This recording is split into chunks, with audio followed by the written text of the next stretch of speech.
खुलुमबाय आं माइनाव बसुमतारी गिबियावनो नोंथांमोनखौ आंनि चेनेलाव बराय हरबाय लोगोसे गोजोन फुंबिलिनि गाहाम हामलायथि बावहरबाय नोंथांमोननि थाखाय आङो लानानै फैलायबाय गोदान मोनसे रादाब नोंथांमोना भिडिअखौ अननानै जोबजासिम नायलांदो। दिनैनि गिबि खौराङाव दङ थांनाय मैया आसामनि गिबि मन्त्रि बिथां डक्टर हिमन्त बिश्व शर्मा बिथां लोगोसे सोलोंथाइ मन्त्रि डक्टर रुनुस पेगु आरो सोलोंथाइ बिफाननि मावख'गिरिफोरनि नुजाथिनायाव गासै सा 342 प्रफेसार आरो गुबुन गुबुन बिफाननि मावफारियाफोरनो एपइन्टमेन्ट लेटारखौ गथायना होबाय होनना खौरां मोननाय जादों। मख'नो गोनांदि सयगावआव गोदानै देहायारि बेंगुरा सुबुंफोरनि थाखाय मुलुगसोलोंसालि बानायगोन होनना खौरां मोननाय जादों।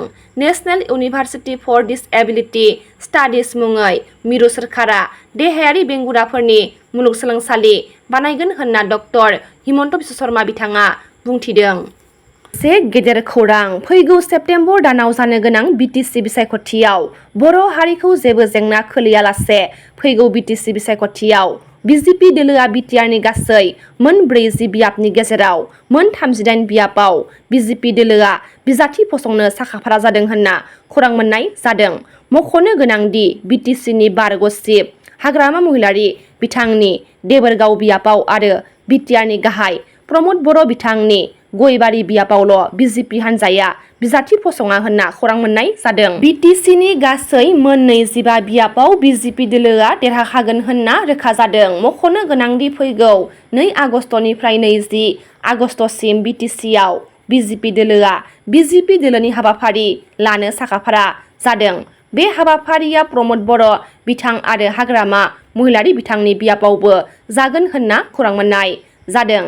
हाबाफारियाव बाहागो लाफैगोन आसामनि गिबि मन्त्रि बिथां डक्टर हिमन्त बिश्व शर्मा बिथां आरो सर्बानन्द सन'वाल बिथांमोना थांनाय मैया बिटिआर सोरखारनि बैसोमुथि बिथांखि 2.0 नि सिङाव सा 70 डेडिकेटेड हेल्प डेस्क अपारेटरफोरखौ मावख'आरि महरै थिसनथाइ होबाय होनना खौरां मोननाय जादों। आसाम इन्जिनियारिं सार्भिस रिक्रुइटमेन्ट बर्डजों फोसावजानाय आसाम इन्जिनियारिं आरो पलिटेकनिक फरायसालिमानि लाइब्रेरियान मासियाव चिरांनि बिजनि पानबारि गामिनि रुंसारि धनराम ब्रह्मनि फिसाज्ला मोगथां ब्रह्मआ पलिटेकनिक फरायसालिमायाव लाइब्रेरियान महरै सायख'जादों होनना खौरां मोननाय जादों। मख'नो गोनांदि मोगथां ब्रह्मआ Indian institute of technology IIT कानपुराव सिनियर लाइब्रेरि इनफरमेशन एसिस्टेन्टनि हाबा मावना दंखायोमोन।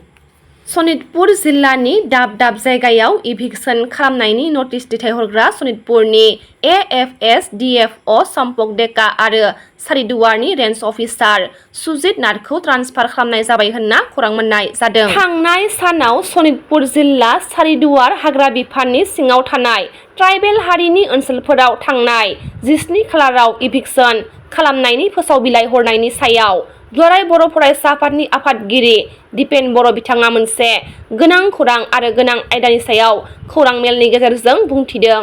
मख'नो गोनांदि सनितपुर जिल्लानि सारिदुवार हाग्रा बिफाननि सिङाव थानाय सिङिमारि FRCजों लोगोसे माखासे FRCआव हाग्रा बिफाननि गेजेरजों नबिन दैमारि खुदिराम नार्जारि बिरेन बसुमतारी आरो गासै सा 40 नखरनो इभिक्सन खालामनायनि नटिस दैथाय हरदोंमोन होनना दिपेन बर' बिथाङा खौरां मेलनि गेजेरजों फोरमायथिदों।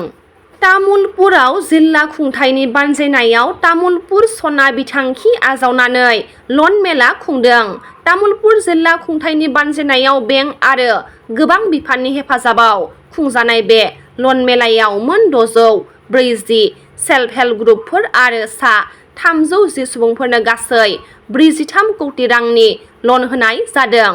बे हाबाफारियाव सुबुंफोरा जिब जुनार फिसिनाय, आबाद मावनाय, ना फिसिनाय, सोलोंथाइनि थाखाय आरो आखाइ इसान सि जोम दारिमिनफोरजों लोगोसे गुबुन गुबुन सेक्टरफोरनि थाखाय रां दाहार लानो हागोन होनना मिथिहोदों। तामुलपुर सना बिथांखि आजावनानै खुंनाय बे मेलाव तामुलपुर जिल्ला बेंगिरि पंकज चक्रवर्ती बिथाङा बाहागो लाफैदोंमोन।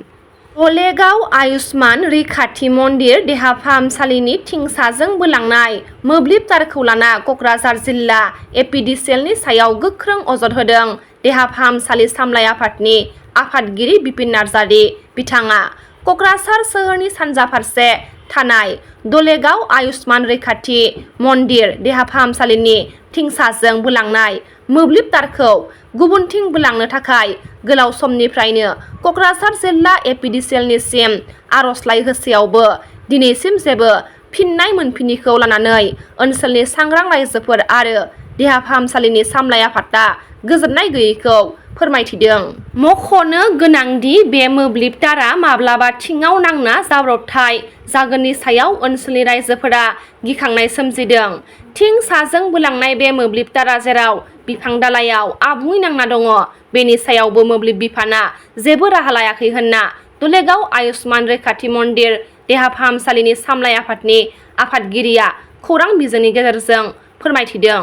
मख'नो गोनांदि दलेगाव गामिनि थागिबि गोबां रायजोफोरा सिगां समनिफ्रायनो गामिनि बे देहा फाहामसालियाव गोबां सोनारना दङ, नाथाय देहा फाहामसालिनि थिं साजों बोलांनाय मोब्लिब तारनि हायलांनायखौ नोजोर बोना थांलाय फैलाय खालामनायाव गिखांनाय सोमजिदों होनना मिथिनो मोन्दों।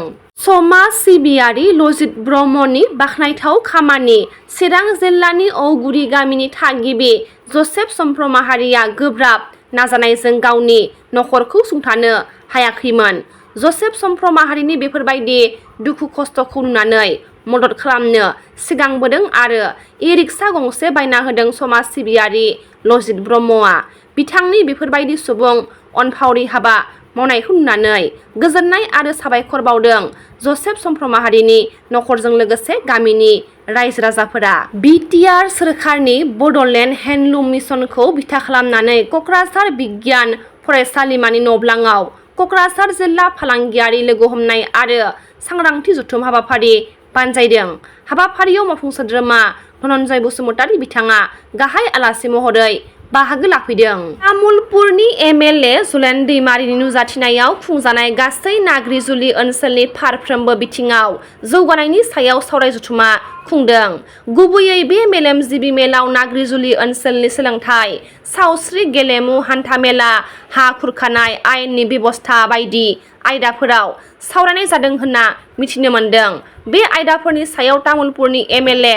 जलेन दैमारिनि जोहै बि.टि.आर.नि गाहाय मावफुं सोद्रोमा प्रमद बर' बिथांनिसिम गोसोखां बिलाइ गथायदों। मुंख'नाय मेलायाव गोबां मेलेमजिबि फोरोंगिरि, समाज सिबियारि, बैसोगोरा नोगोरारिफोरजों लोगोसे गुबुन गुबुन फरायसा आफादनिफ्राय बाहागो लाफैदोंमोन होनना मिथिनो मोन्दों। मोनसे गोजोनथाव खौरां, बड'लेण्ड डेन्सिं स्टार सिजन 4 अडिशना जानो थांगासिनो दङ होनना मिथिनो मोन्दों। बि.टि.आर.नि बायजोआवबो बिनि अडिशनखौ लानाय जागोन होनना मिथिहोदों। गोसो गुदुं सुबुंफोरा आबुं मिथिनो थाखाय जानबुं अनजिमा 9101391940 आव फोनांजाब खालामनो हागोन। नि रादाबा एसेनोसै। गाबोन फिन गोदान रादाब लानानै लोगो मोनगोन। नोंथांमोना भिडिअखौ जोबजासिम नायबायब्ला अन्नानै लाइक, शेयार, कमेन्ट लोगोसे साबस्क्राइब खालामनानै होदो। गोजोन्थों।